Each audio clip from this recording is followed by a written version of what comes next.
کوئی ہر چیز پہ ٹائم لگتا ہے بیٹے, وقت لگتا ہے. جمعہ جماعت دن سارا سسٹم وہ کیا پنجابی میں کہتے ہیں آوے کا آوا بگڑا ہے سارا. ہر چیز کو وقت لگے گا, ٹائم لگے گا. وہ بات سنیں جی, جو اگر عمران خان کی بات کرتے ہیں اس پہ کرپشن کا الزام تو کوئی نہیں ہے نا جی.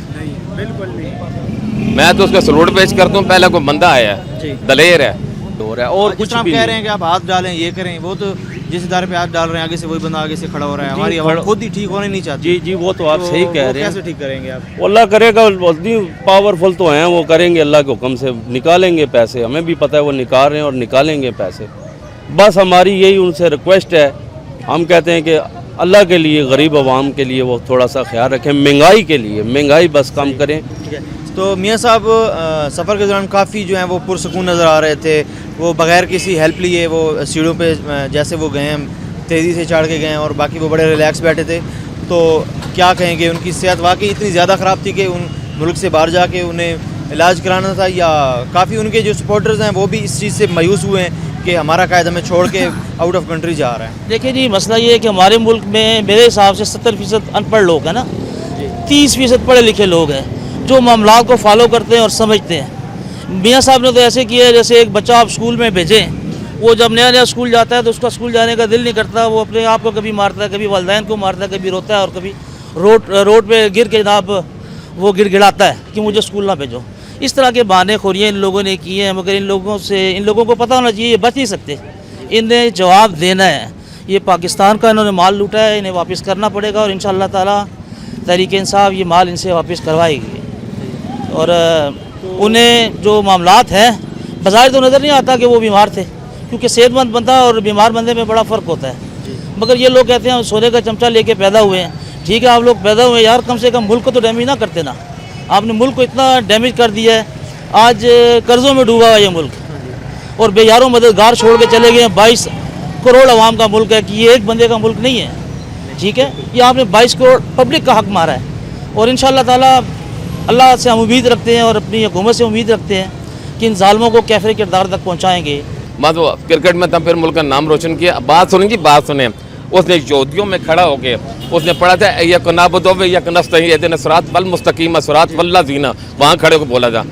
جہاں میاں صاحب گئے تو ٹیشو نکال دیجیے, میں یوں صاف کرتے تھے, یہ وہ لکھا چل نہیں سکتے. اس نے کہا تھا میں یہاں 10 یہودی اندر قید کر دوں تو مجھے ساری دنیا حملہ کر دے گی. یہاں کشمیریوں کو قید کیا ہوا ہے.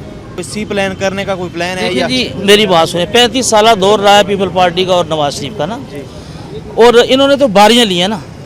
مولانا فضل الرحمان نے بیٹھ کیری کیا ہے. انہوں نے 35 سال لگاتار دونوں حکومتوں میں رہ کے حکومت میں رہے ہیں. وہ ایک بات بتا دیں, انہوں نے پاکستان کے لیے کچھ کیا ہے, یا اسلام کے لیے کچھ کیا ہے, یا کشمیر کے لیے کچھ کیا ہے؟ 35 سالہ ریکارڈ وہ پبلک کو بتائیں. یہ 22 کروڑ عوام ان سے پوچھتی ہے کہ آپ نے 22 سالہ دور کے اندر پاکستان کے لیے کچھ کیا ہے, کشمیر کے لیے کچھ کیا ہے, یا دین کے لیے کیا ہے, لا الہ الا اللہ کے لیے کیا ہے؟ تو ہمیں بتائیں, ہم لوگ آپ کے ساتھ ہیں. آپ نے 35 سال میں کچھ نہیں کیا, اور انشاءاللہ آپ آئندہ بھی کچھ نہیں کریں گے.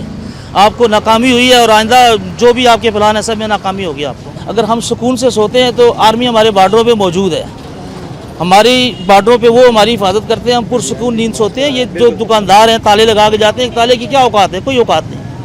سمجھ گئے؟ پاکستان آرمی سے بیسٹ آرمی پوری دنیا میں نہیں ہے, اور ہم پاکستان آرمی کو سلام پیش کرتے ہیں, اور ہماری دعائیں, ہماری جان مال ان کے لیے جب بھی ضرورت پڑے ہم حاضر ہیں.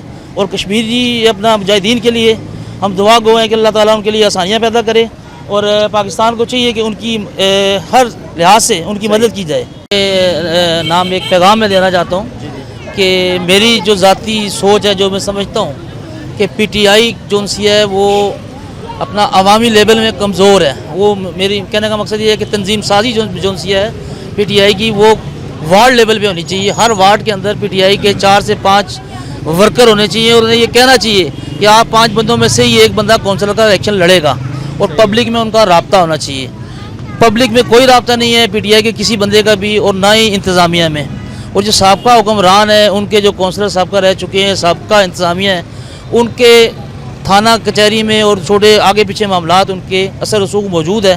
وہ سفارشیں کرواتے ہیں, مکمہ کروا کے جناب بندوں کو آگے پیچھے کر لیتے ہیں. مگر جب تحریک انصاف کے حوالے سے کوئی بندہ جاتا ہے تو فوری طور پہ اس پہ اوپر پرچہ دے دیا جاتا ہے. اس لیے دے دیا جاتا ہے کہ یہاں سے تو کچھ ملے گا نہیں. اس لیے ضروری میں سمجھتا ہوں کہ وارڈ لیول کے اندر تنظیم سازی ہونی چاہیے. ہر وارڈ میں کم سے کم 5 ممبر ہونے چاہیے. انہیں یہ کہنا چاہیے کہ آپ میں سے ہی ایک بندہ کونسلر کا الیکشن لڑے گا اور آپ لوگوں نے اس شہر کے معاملات سنبھالنے ہیں.